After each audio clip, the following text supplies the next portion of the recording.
Kaum muslimin jamaah Jumat rahimakumullah, di dalam kitab Arba'un Nawawi, pengarangnya Imam An-Nawawi menuliskan sebuah hadis yang dia letakkan hadis ini di awal pertama kali di dalam kitab ini.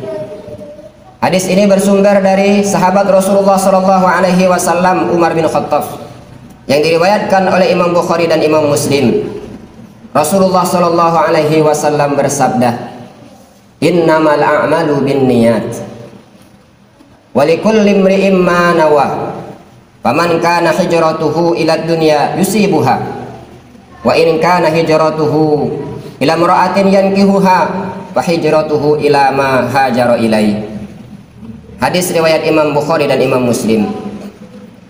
Kaum muslimin jamaah Jumat rahimakumullah, di dalam hadis ini Rasulullah SAW mengingatkan para sahabat yang ikut hijrah pada saat itu, hijrah dari kota Mekah ke kota Madinah. Karena begitu banyak rombongan yang ikut hijrah, sehingga sesampai di kota Madinah Nabi Rasulullah SAW menyampaikan ini. Apa yang dimaksud dengan hadis ini? Yang pertama, innamal a'malu binniyat. Sesungguhnya segala amal perbuatan kita itu tergantung dengan niat. Wa innama likulli imri'in ma nawah.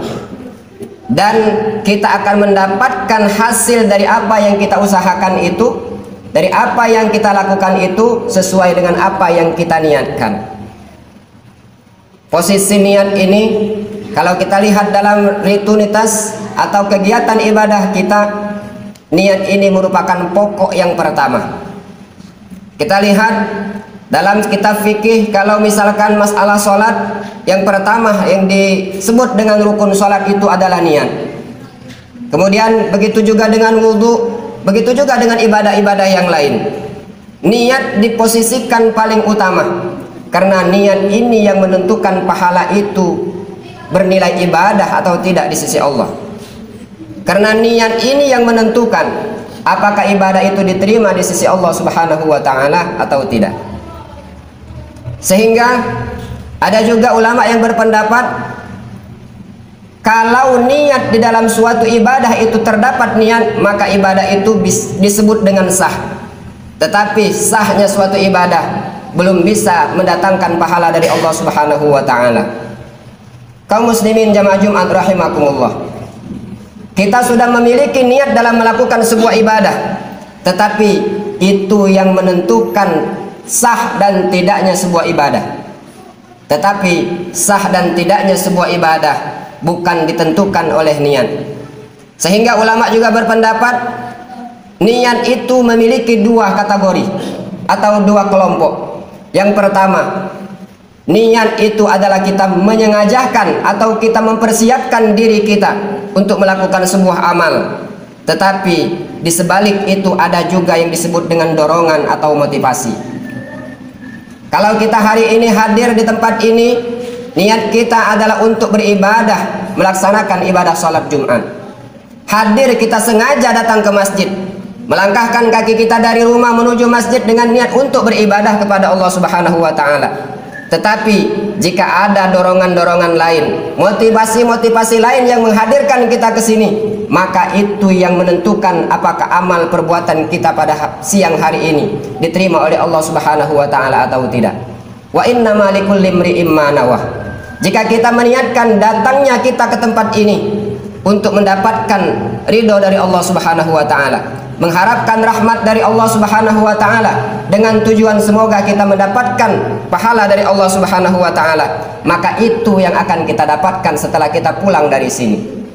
Tetapi sebaliknya, jika kita hadir di sini kita karena merasa ini merupakan kewajiban, merasa ini adalah sebagai kewajiban kita sebagai seorang muslim, sehingga kita hadir di sini, bisa saja kita tidak akan mendapatkan apa-apa yang kita lakukan pada siang hari ini.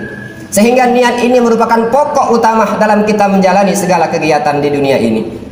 Dilanjutkan di dalam hadis ini, faman kana hijratuhu ila Allahi wa rasulih. Barang siapa yang hijrahnya untuk Allah dan Rasul, fa hijratuhu ila Allahi wa rasulih. Jika dia berhijrah, kata Rasulullah, menyampaikan kepada para sahabat, ingin mendapatkan ridho dari Allah Subhanahu wa Ta'ala dan Rasulnya, maka dia akan mendapatkan pahala itu dari Allah dan Rasulnya. Dia akan mendapatkan apa yang ia niatkan. Tetapi fa in kana hijratuhu ilad dunya yusibuha. Jika kamu, kata Rasulullah SAW mengatakan kepada sahabatnya, hijrahnya ilad dunya, dengan tujuan untuk mendapatkan dunia.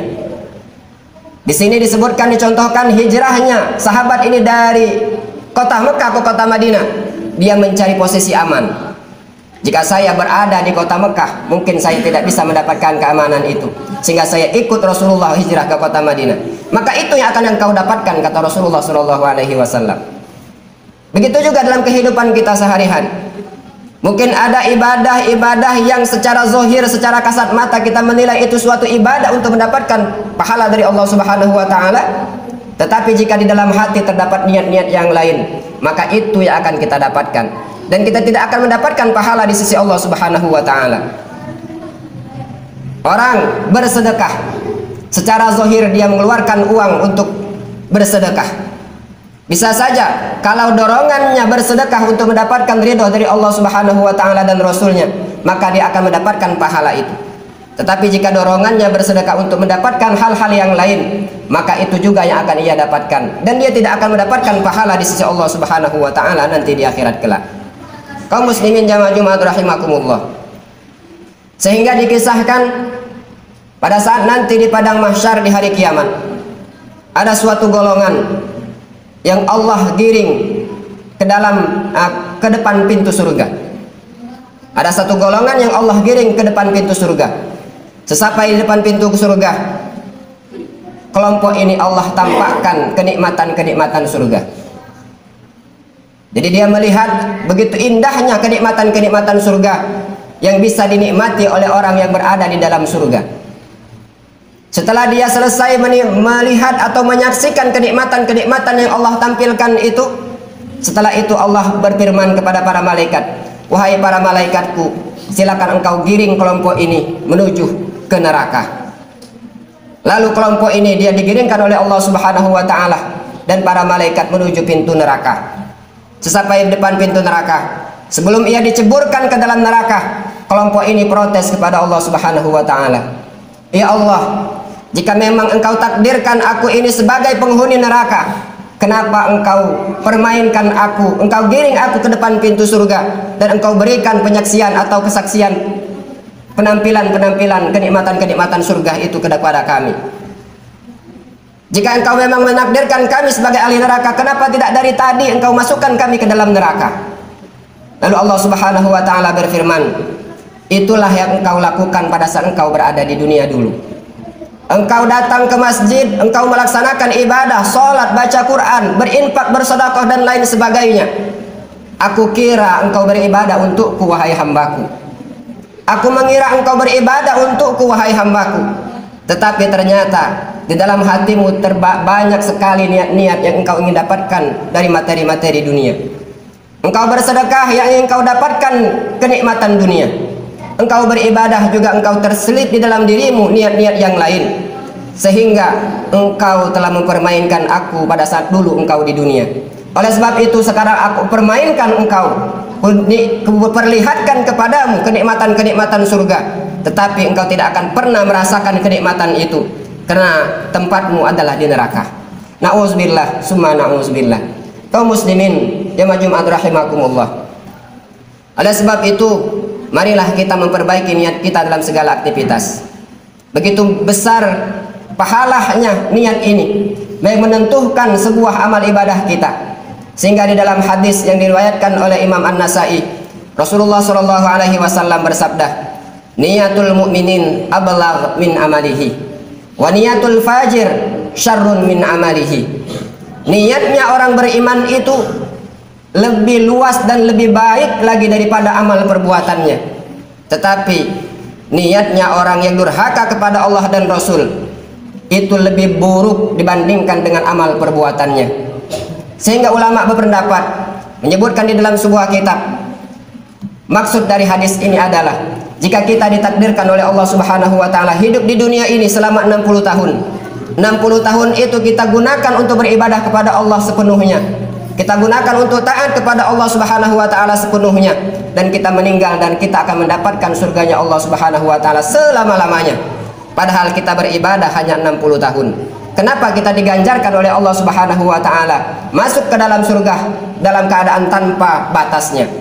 Karena disebutkan memang jika dia dihidupkan oleh Allah Subhanahu wa taala selama-lamanya hidup di dunia, dia sudah punya niat dia untuk beribadah kepada Allah Subhanahu wa taala, sehingga niatnya melebihi daripada amalnya. Begitu juga dengan orang yang kafir, orang yang fajir, orang yang durhaka kepada Allah Subhanahu wa taala. Dia diberi oleh Allah misalkan hidup 60 tahun. Dia berdurhaka kepada Allah, bermaksiat kepada Allah selama 60 tahun. Tetapi pada saat dia meninggal dunia nanti, dan dia akan dimasukkan ke dalam neraka, khalidina fiha, kekal di dalamnya. Padahal dia bermaksiat hanya 60 tahun. Sama seperti tadi, ulama berpendapat jika memang nanti dia dihidupkan selama-lamanya di dunia, maka dia akan menggunakan seluruh hidupnya untuk bermaksiat dan durhaka kepada Allah Subhanahu wa taala. Sehingga walaupun dia hanya durhaka selama 60 tahun, Allah akan memberikan siksanya selama-lamanya di neraka. Na'udzubillah, summa na'udzubillah. Kaum muslimin jamaah Jumat rahimakumullah. Demikianlah khutbah singkat kita pada kesempatan kali ini.